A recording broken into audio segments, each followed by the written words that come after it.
Hello and welcome to Health Matters on Channels Television. It's great to be with you. I am Mary Alale Yusuf.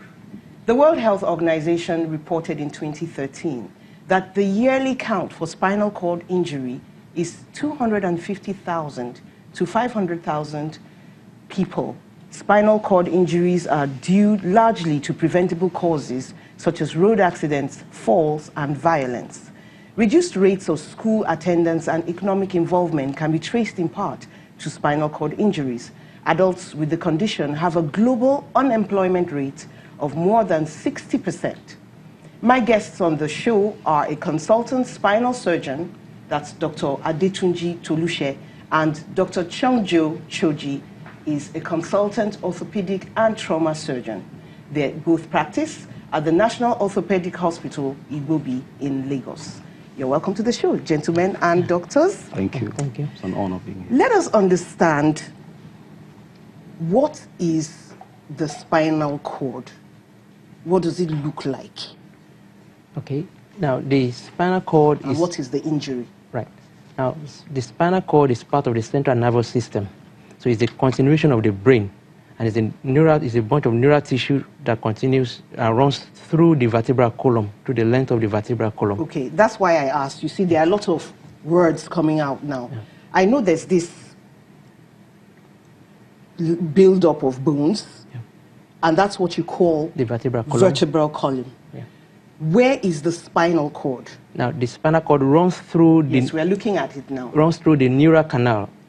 That's in the middle? In the middle, yes. Okay. So the vertebral column serves as a shield around the spinal cord.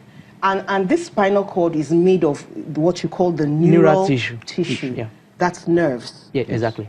Okay, so when you talk about a spinal cord injury, what are we saying here? That something has passed through those bones and hit that center. Is that what you're saying? Exactly. And how does that happen? Because, you know, this is a formidable lineup of bones. Yeah, it occurs following trauma, okay, which could be from various causes. Like you highlighted in your introduction, the leading cause still worldwide is road crashes. Then we also have falls, sporting injuries. So any of those injuries, once there's an impact on the vertebral column, depending on the severity and the quantity of energy transferred, the cord could also be involved. And when the cord is damaged, then the sequelae of spinal cord injury results. Okay. What can we, abilities can be lost with a spinal cord injury? Well, basically, like you said, the central nervous system coordinates neural function all through the body. So there are effectors and there are sensors, all kinds of sensors. Sensors that monitor body temperature, sensors that monitor pressure, you know, so they send a plethora of impulses back to the brain that coordinates. The spinal cord is just a conduit through which the nerves issue. So when this tissue is injured, loses its integrity, we can say all these abilities are lost. So what you find is the first thing the patient will tell you is that I cannot feel my legs.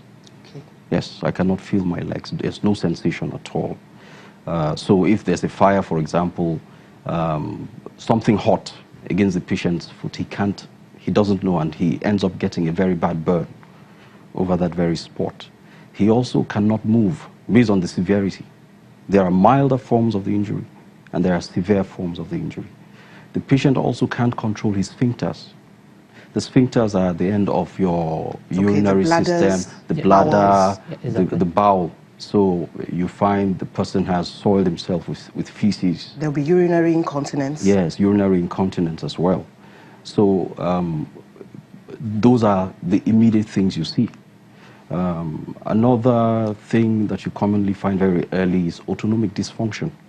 There's a part of the spinal cord that controls what we call the body's automatic functions. There are some things you're not very conscious. Reflex actions? Not necessarily reflex. They are reflex to some extent, not exactly as you refer to them.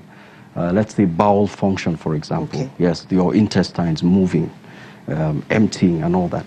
There's a portion. So that portion of the intestine that is innervated by the injured segment loses its tone, so it dilates. You find some patients having a distended abdomen.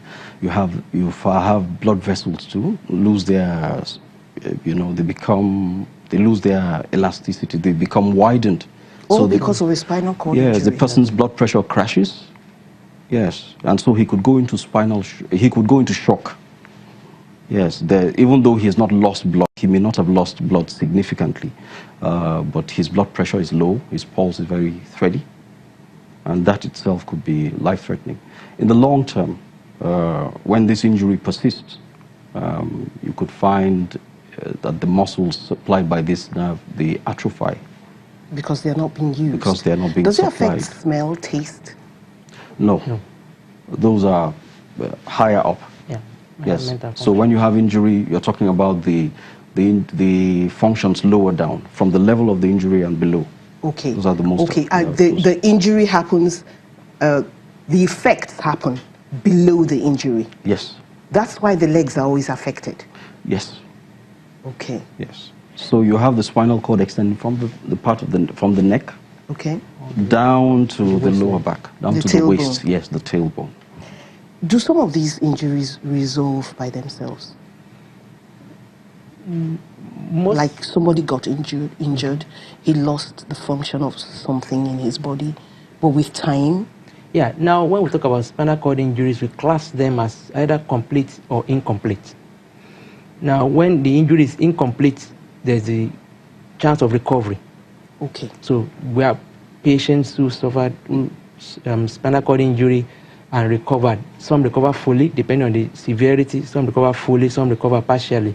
But when the injury is complete, that is the nightmare, where there's no recovery at all, or no significant recovery. So how do you determine, before you intervene, that this patient is going to get better or not?